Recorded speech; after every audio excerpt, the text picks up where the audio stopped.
Netflix's most popular film of all time gets major sequel release update.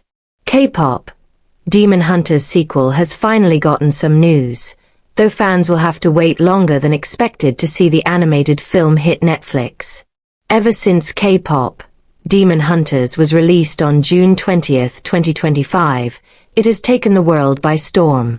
It has dominated Netflix viewership, becoming the streaming platform's most watched film of all time. And the music has also sliced and diced the charts for months. During the Halloween festivities, the lead characters of Demon Hunters were among the most popular costumes of the year. In what has been called Netflix's Frozen, the streaming platform is already planning sequels. Variety reports that Netflix and Sony Animation have signed a deal for a sequel to K-pop, Demon Hunters.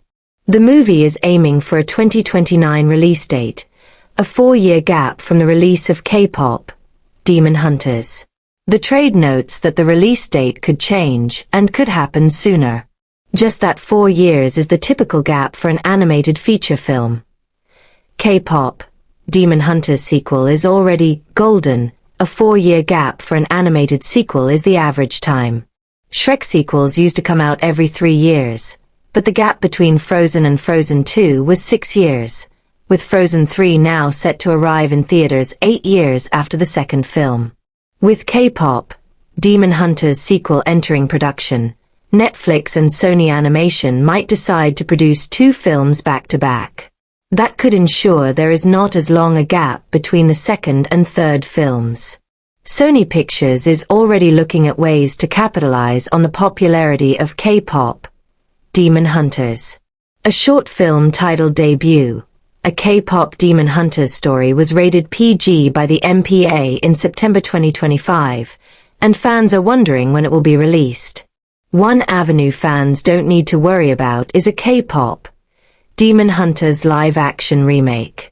Despite earlier reports of Netflix considering a live-action remake, the film's director Maggie Kong has already shot down that idea. What many will now be wondering is if Netflix will give the K-pop, Demon Hunters sequel a theatrical release. Even though Netflix has been rather dismissive of releasing their films in theaters, it has done so in special cases. As was the case with K-pop, Demon Hunters, when Netflix re-released it in theaters as a sing-along version twice, first in late August 2025 and once again on Halloween weekend. Despite being on streaming for 2 months, the August release brought in $18 million from just 1,700 screens, making it Netflix's first #1 box office champion. With Netflix giving Greta Gerwig's Narnia, The Magician's Nephew an exclusive IMAX release in 2029, the streaming platform might do something similar with K-pop, Demon Hunters 2. And considering how popular the first film, a sequel could hypothetically open in the $100 million range alongside some of Disney's biggest films.